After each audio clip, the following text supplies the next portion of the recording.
Olá meus amigos do YouTube, meu nome é Marcos, sou técnico de refrigeração, mecânico de máquina de lavar. Hoje quero mostrar para vocês meu trabalho que eu fiz, recuperação de um freezer horizontal com vazamento interno. Eu gostaria de passar isso aí para os nossos amigos iniciantes, refrigerista, porque tem vários vídeos no YouTube mostrando como se fazer, E eu fiz justamente um detalhezinho a mais. Eu gostaria mais de mostrar isso aqui para nossos amigos iniciantes, porque tem vários vídeos belíssimos aí, com bom trabalho e com boa apresentação de recuperação desse tipo de freezer. Tá bom? Primeiro eu gostaria de mostrar para vocês, ou alertar nossos amigos iniciantes, o seguinte. Primeira coisa, antes de os senhores condenar qualquer freezer ou geladeira com vazamento interno, procura fazer uma investigação minuciosa na área próxima ao motor, para saber se o filtro está saturado, se está tendo vazamento próximo às tubulações ali, ou se o motor está sem compressão. Tá? Só assim, fazendo essa investigação completa, aí sim vocês podem dar um diagnóstico completo e uma afirmação para os seus clientes. Por que isso, falo para os senhores? Para evitar que o seu cliente ele faça um gasto desnecessário e você faça um trabalho desnecessário também, para ambas as partes. Você poupa o seu trabalho, sua mão de obra, e o cliente poupa também a parte financeira, às vezes sem condições de fazer, e então ele não quer mexer no layout do freezer, fica com dó de fazer aquela tubulação interna, acha que vai ficar feio, e então acaba ele até ou desanimando, então faz uma coisa desnecessariamente, ok? Então, vamos lá, vou mostrar a vocês como foi feito esse meu trabalho aqui.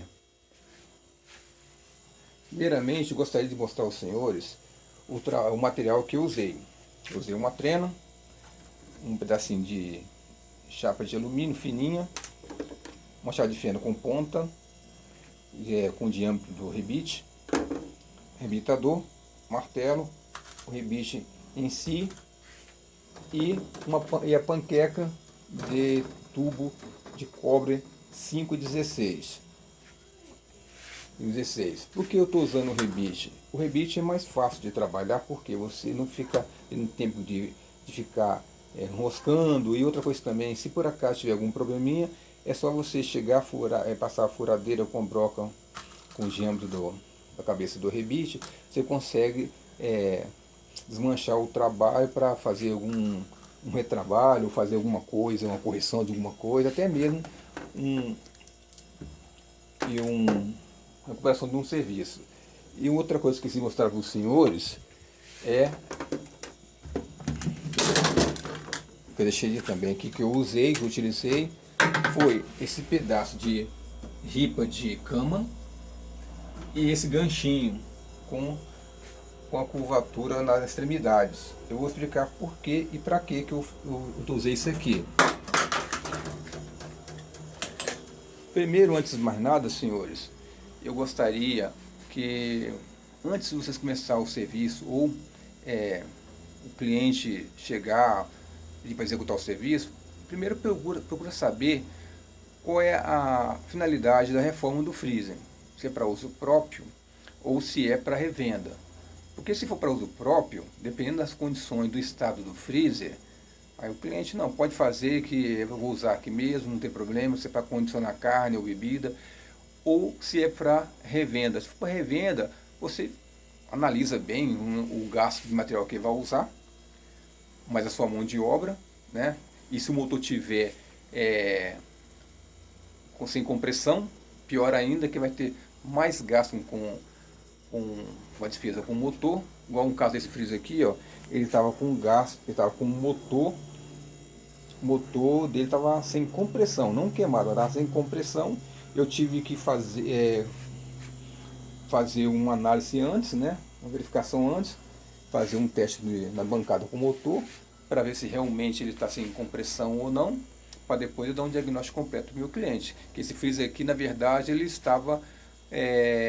a princípio o cliente falou comigo que ele estava com vazamento interno.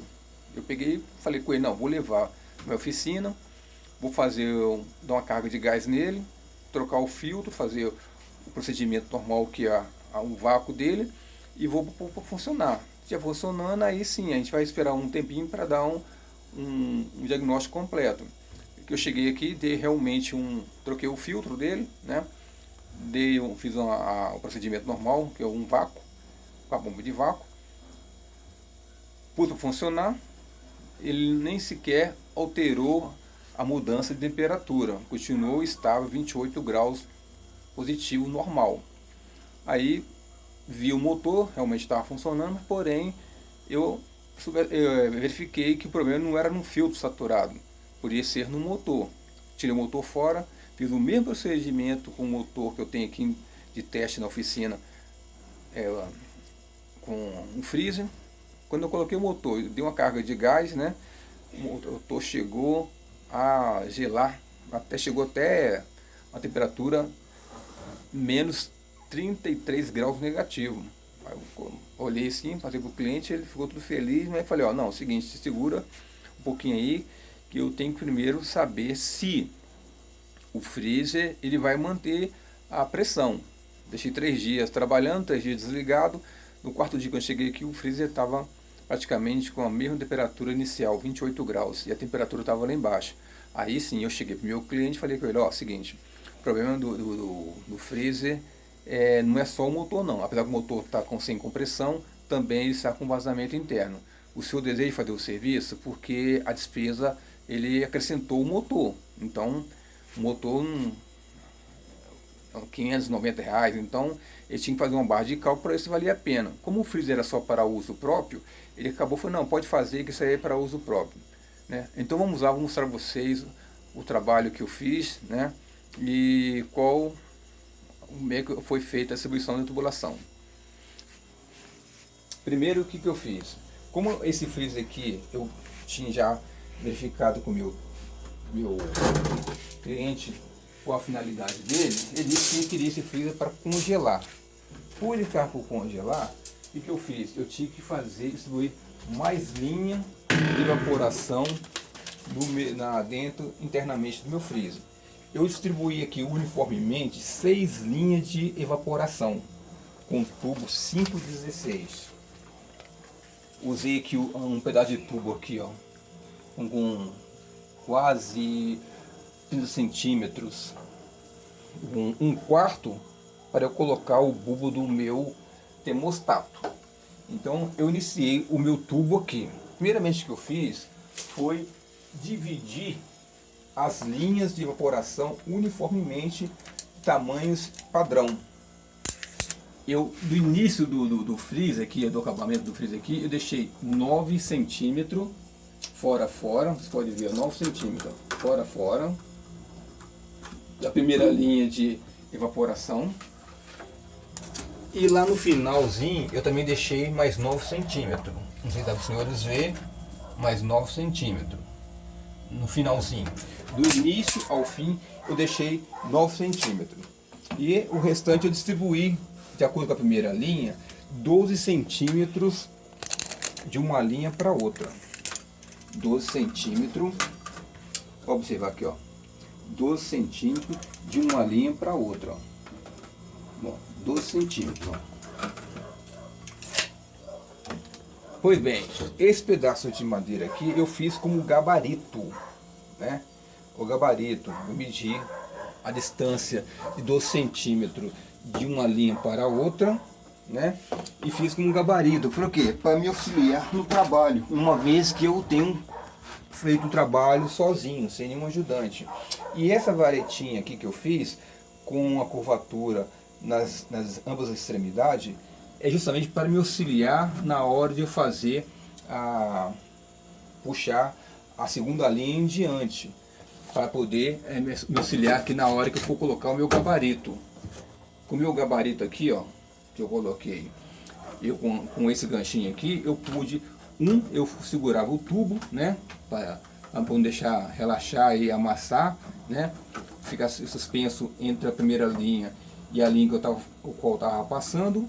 E o gabarito com a madeira aqui eu coloquei para deixar ele tanto uniforme, né, o tamanho certo, para não ficar um com 12, outro com 13, outro com 14, outro com 15, ficar aquelas coisas meio bagunçado. Vocês podem ver aqui, ó, tá certinho, ó. Ó, encaixa certinho, tá vendo? Ó, de uma extremidade a outra, ó, tá vendo? E também ficar, as presilhas ficar no tamanho padrão, né? Então por isso que eu fiz esse ganchinho aqui, ó, para me auxiliar na hora de prender, segurar o tubo, para não deixar ele tombar, amassar, cair, pra não, até mesmo segurar na hora que eu for poder prender e perfurar e rebitar a presilha ali para segurar o tubo. Outra coisa que eu gostaria de mostrar para o senhor é o seguinte: vocês podem ver que a tubulação está toda uniforme. Toda uniforme, não tem tubo maior do que o outro, né? Não tem emenda. Uma coisa que eu gostaria de mostrar para o senhor é o seguinte: evitem de deixar fazer emendas, reaproveitar tubo dentro do freezer. Por que isso eu falo para evitar emenda?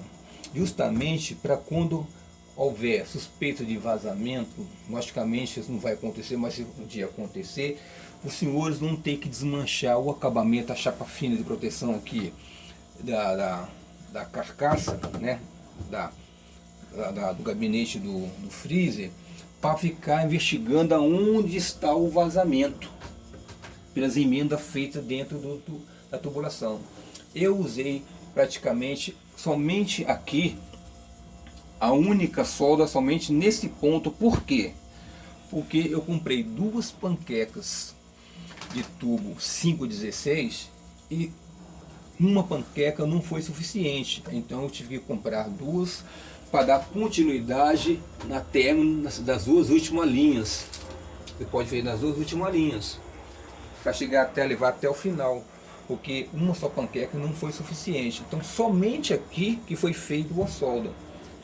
Isso para mim facilita, se por amanhã depois se der algum vazamento em algum ponto ali, eu sei que o único lugar que pode ser aqui, fora daqui não pode haver vazamento nenhum, certo? Outro ponto que eu gostaria de salientar aos senhores é justamente nesse ponto de início, ou melhor, esqueci de avisar aos senhores, eu iniciei a minha linha aqui na minha direita e terminei na minha direita. Por quê? Eu comecei aqui de baixo para cima, né? Fui fazendo a volta de baixo para cima, ó. Você pode observar, foi feito de baixo para cima. Volta por volta, ele finalizou aqui na minha direita, na parte inferior. Por que na parte inferior, do lado direito, onde eu iniciei? Porque antes de eu fazer qualquer trabalho, a distribuição da tubulação, eu tinha que verificar a entrada do meu compressor. Se o meu compressor tivesse na posição esquerda, aí eu tinha que entrar com o lado direito. E também eu tinha que verificar também que do meu lado direito do meu freezer eu tenho a minha condensadora. Como é que eu ia passar um tubo lá naquela ponta lá se tem a minha condensadora? Fora o meu microventilador. Então eu ia ter um trabalhão de chegar com a tubulação ali para lacrar aqui. Então o que eu fiz? Eu saí com ela na minha esquerda, aqui agora na minha esquerda aqui agora, e fiz uma curvatura aqui, né, de forma que eu não amassei o tubo. Eu usei o tubo direto também, não fiz emenda, porque para evitar de tiver algum vazamento eu tenho que ficar catucando lá no fundo para achar vazamento. Eu vou achar vazamento aqui, onde eu lacrei o meu 5/8 no motor, mas não entre extremidade, no intermediário aqui de uma ponta a outra. Eu iniciei aqui, você pode ver aqui, ó, tem um tubo aqui de 1/4, onde eu coloquei o bulbo do meu termostato, tá? O bulbo do meu termostato. E o tubo 516 é onde eu iniciei meu trabalho. Tive que colocar um novo tubo capilar, né? Eu fiz uma voltinha nele aqui para ajudar aqui, até para na parte do serviço aqui, e lacrei ele aqui, ó, tá vendo? No tubo 516, onde iniciou a primeira linha de evaporação, retornando lá no canto, tá? E lacrei no meu motor. Também teve que trocar um filtro novo, Então, foi trocado o filtro novo, nova linha de tubo capilar.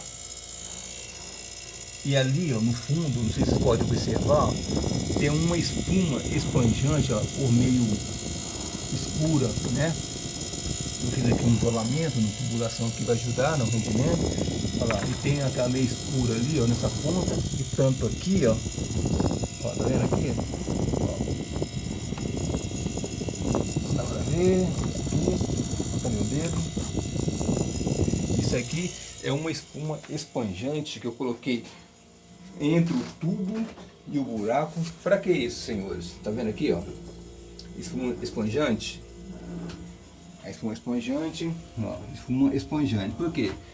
Isso aqui é quando você fura a tubulação, ela fica aquela rebarba, né? Pode até cortar um dedo. Apesar de ter passado um limatão ali para poder tirar a rebarba, mas sempre fica uma rebarbazinha. E com o tempo, se você não colocar uma espuma esponjante ali entre um tubo e o buraco, com o tempo o tubo vai ficando vibrando, tá? Ele pode ficar vibrando, e com aquele atritozinho entre a chapa e o tubo, ele pode aos poucos cortar, e aonde pode dar vazamento. E se der vazamento aqui, ó, vai ter um trabalhão muito grande de tirar o rebite dessa primeira linha aqui, para jogar o tubo para fora, deslacar lá, para poder acertar, corrigir o vazamento.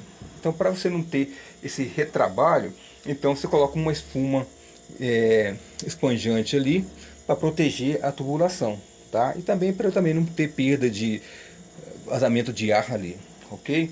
Então, senhores, esse é um trabalho que eu fiz. Eu falei, mostrei para o meu cliente, tá? Olha só como tá, belíssimo trabalho, né? Bem uniforme, direitinho, a curvatura ali para fazer a linha perfeita. Você vê, tá gelando até bonito, né? Aqui tá assim que eu tô com o freezer aberto, ó. Não coloquei muitas tirinhas, porque para não ficar uma coisa muito feia, papagaiada, cheia de tirinhas no freezer. Isso dá até um mau aspecto no trabalho. Então deixei tudo uniforme, né? Ó, tudo uniforme, os tubos tudo na mesma direção, né? mesmo tamanho, na mesma largura. E o cliente gostou do trabalho, achou bacana, né? Ele vai levar depois para fazer só o acabamento, pôr uma chapa de acabamento aqui. E é isso aí, senhores. Então é que eu tenho que passar para os senhores isso aí, tá? E principalmente para os nossos iniciantes, tá? Porque tem muitos vídeos maravilhosos aí de reaproveitamento de freezer horizontal aí. Parabéns para os nossos profissionais que têm esse trabalhíssimo, esse belíssimo trabalho de recuperação de freezer, né? Esse trabalho aqui é um pouquinho árduo, mas vale a pena, né? Quem é profissional, para ele não tem nada de dificuldade, né? E para os nossos que estão iniciantes, estão começando agora, então tá aí uma dica para os senhores começar o primeiro trabalho aí, tá bom? Para quem os senhores gostaram, dá um likezinho aí, compartilhe esse vídeo aí e muito obrigado.